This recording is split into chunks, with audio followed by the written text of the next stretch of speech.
Okay, good afternoon, everybody. First of all, thank everyone for turning out, and also a huge thank you to the rain gods who have looked favourably on us.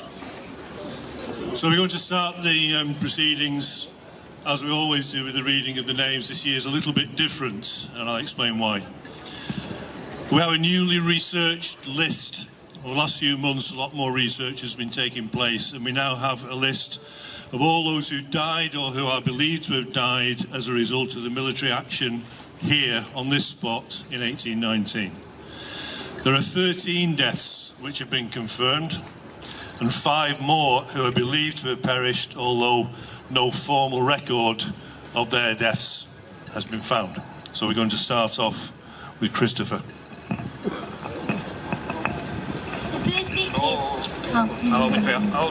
The first victim of Peterloo was William Files, aged 2, from Kennedy Street, Manchester. He was in his mother's arms when he was knocked down by a yeoman cavalryman. Galloping along Cooper Street, he was thrown from her by the shock to a distance of 2 or 3 yards and pitched upon his head. He afterwards suffered convulsions and died. The inquest said that no blame could attach to the rider. News of his death inspired Shelley to write his greatest protest poem, The Mask of Anarchy.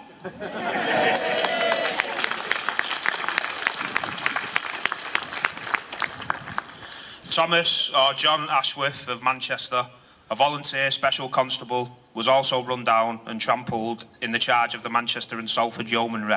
He died the same day.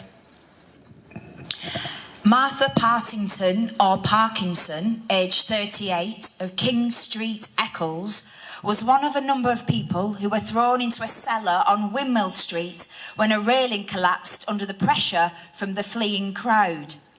A man crushed with her at the bottom of a pile of people reported that a female whose head lay on his shoulder cried most piteously and was taken out dead. The inquest decided she lost her life by accident. She left 2 children.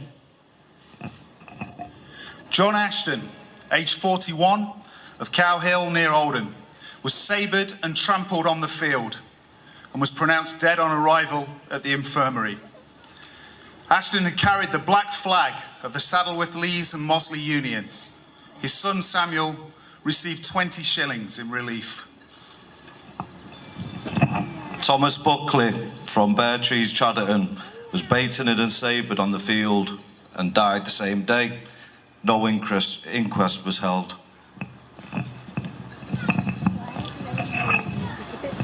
James Crompton of Burton upon Irwell was trampled to death by the cavalry. He was buried on the 1st of September. No inquest was held. Joseph Whitworth of Hyde, aged 17, was part of a crowd confronted by troops during at New Cross on the evening of the 18th of August. When the crowd refused to disperse, troops opened fire and he was shot in the head. He died 4 days later. The inquest jury found that the deceased was shot by the military under the command of the civil power in suppression of a riot. Edmund Dawson from Saddleworth was knocked unconscious by 2 severe blows to the head. Suffering a sabre cut, he died at the Manchester Infirmary after long suffering on the 31st of August. The inquest found that he had died by a sabre wound, but how the deceased came by this wound, no evidence was received. His untimely death was said to have contributed to the death of his father, David Dawson, who was buried beside his son 3 years later.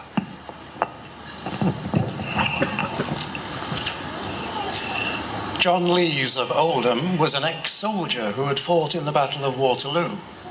He received sabre wounds to the arm and the shoulder and was also bludgeoned with truncheons and a broken banner staff. He died on the 7th of September of internal injuries after 10 days of widely reported hearings during which dozens of witnesses gave evidence of violence by troops and special constables.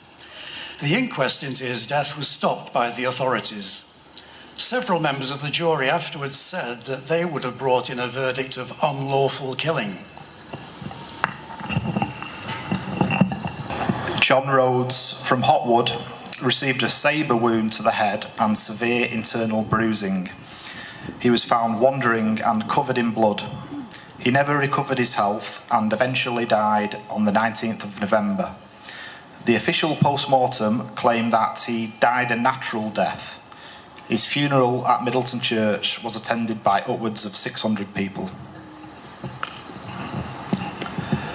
Arthur O'Neill, or Neil, of Pigeon Street, Manchester, was truncheoned and crushed on the field. He was held without trial for 11 weeks in the New Bailey for want of bail money whilst very ill from internal injuries, and died 3 weeks after his release. Mary Hayes of Oxford Road, Manchester, who was pregnant, was ridden over by cavalry, severely lacerated and much bruised.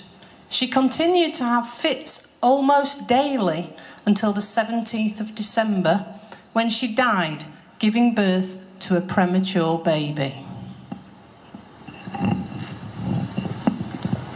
William Bradshaw of Lilyhill, Pilkington near Bury, aged 16 at the time, received a severe sabre stroke upon the head at St Peter's Field and was otherwise much injured and trodden underfoot by the yeomanry.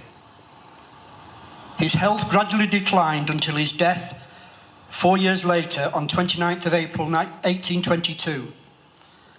His funeral was accompanied by an immense concourse of people. Samuel Hall, a cotton spinner of Hume, was cut on the temple by a sabre and dreadfully trampled on by horses.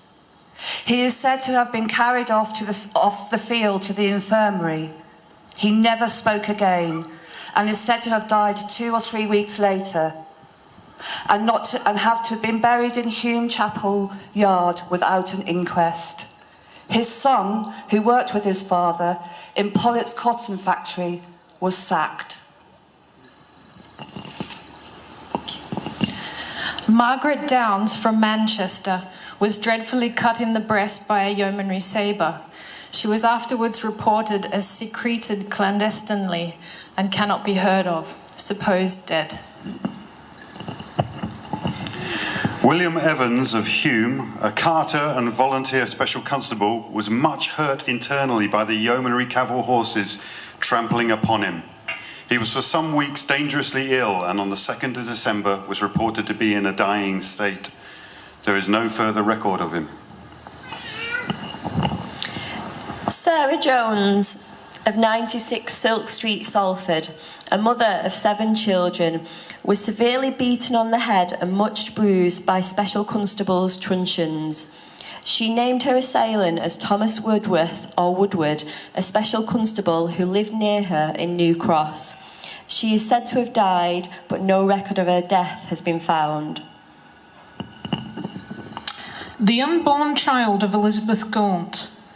Elizabeth Gaunt of Manchester was attacked and beaten near the hustings, arrested and imprisoned in the New Bailey for 11 days.